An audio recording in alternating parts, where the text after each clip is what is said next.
Before I start, I'd like to say a quick thank you to our sponsor, Fidelity International. You can find out more about them at fidelity.co.uk/money to the masses. Hello and welcome to the latest episode of Damien's Midweek Markets, the show where I talk about what's going on in investment markets and what to look out for in the days and weeks ahead. Now, I'm going to start this week's show talking about currencies. Now, until recently, currency markets have not been doing a great deal. They've been fairly calm compared to equity and bond markets, but that's changed in the last sort of few days and particularly last week. If we look at the pound dollar exchange rate. Now, the pound fell through the $1.30 range, which is a key support and resistance level. So when we fall through it, that becomes a resistance zone and caps the pound from rallying. So it has to break back through that. Now, we've gone down below $1.30. We actually went below $1.29. Now, the reasons for that are twofold. There were concerns over the Brexit negotiations that were going to be going on with the European Union this year and what sort of outcome we would have and whether we would ultimately end up with some form of harsh no deal type of Brexit. But also the US dollar has been rallying, and part of that is down to fear. So when you get periods of fear, then people tend to buy the dollar. It's one of those haven currencies, a bit like the yen.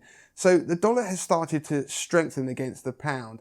And the other thing that's caused people to start taking bets on the dollar is there's been less noises from the Fed about interest rate cuts. So when you get an interest rate cut, it tends to put downward pressure on a currency. But people are starting to think the Fed isn't dovish enough, and so the dollar started to creep up and rally. Now, if you look at the US dollar index, which is a broad measure of the strength of the dollar against a basket of currencies, we've actually rallied back above the 98 level, actually 99. So the 98 level is quite an interesting level. When we tend to be below that, that might be a sign that you're going to get more weakness. Above that, you tend to have a bit more strength. So the dollar has gone from a bearish pattern to a bullish one. And that often happens in periods that we're entering into, which is perhaps the later stages of an economic cycle. Now, you will have seen the impact of the US dollar pound exchange rate on your portfolio. So when it weakened, it gave your overseas holdings a nice boost. But in the last couple of days, we started to see the pound strengthen again. And that's because there's been noises made about the upcoming budget in the UK. And there's hope there could be some sort of fiscal stimulus and some policies that are announced that could help boost economic growth in the UK, which is obviously positive for the pound. So the pound started to pick up again and push towards that $1.30 level, which therefore hinders your overseas holdings. So what you're seeing a lot of is the FTSE 100, which is very influenced by that exchange rate, start to rally and fall. So that is going to be an exchange rate to keep an eye on in the coming days. Now, if you move on to other currencies, we've started to see some quite big moves in currencies globally, particularly in emerging markets. And a lot of that is down to the coronavirus.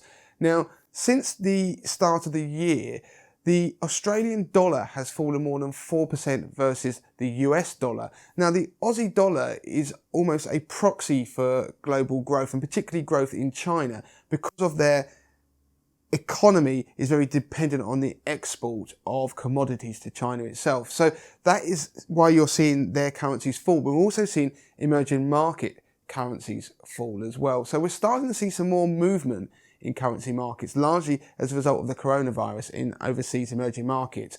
Now, if we go over to equity markets, the story has been very positive this week. So if we look at earnings season, that has been pretty much on a par with previous years. So we've had 3/4 of the S&P 500 companies actually report their earnings, and they've beaten expectations by around about 5%. And that's on par with what we've seen in the last 3 years. So in that respect, earnings season has been okay. It's not been disastrous, it's not been amazing, but it's been sufficient.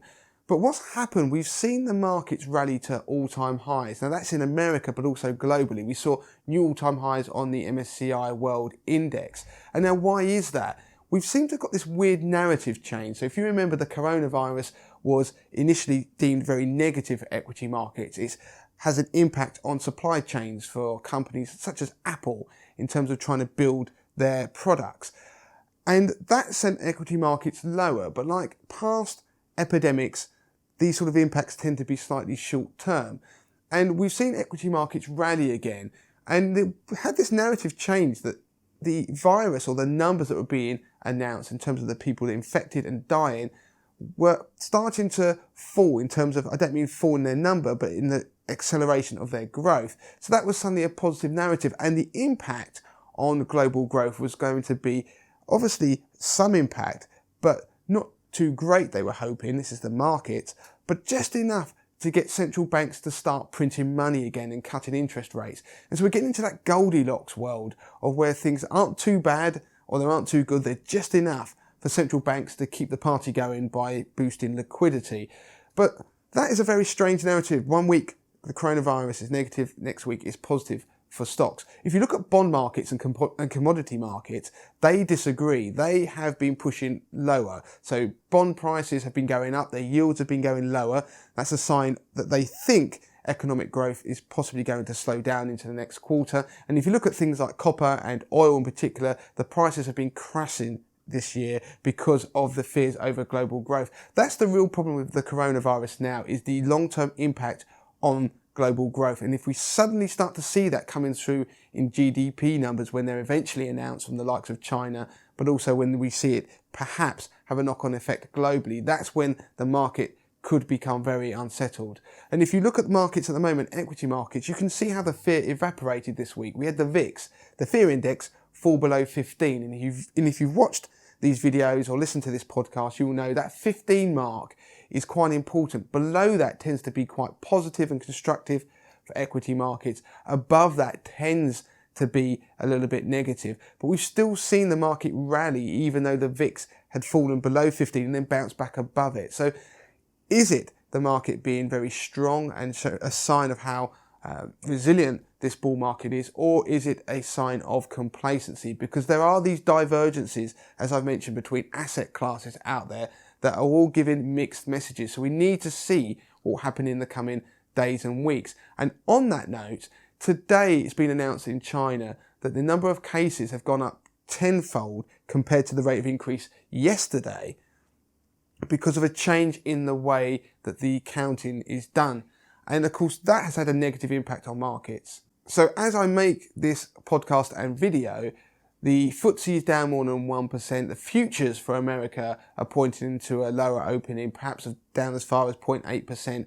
We'll have to see what happens, whether this is just another blip as the market continues to push higher. What this shows is the news headlines surrounding the coronavirus and its spread are going to have an impact on equity markets and currency markets. But the long-term impact of the virus is still unknown, and we're going to have to see how it pans out in the weeks and months ahead. So that is it for this week on Damien's Midweek Markets.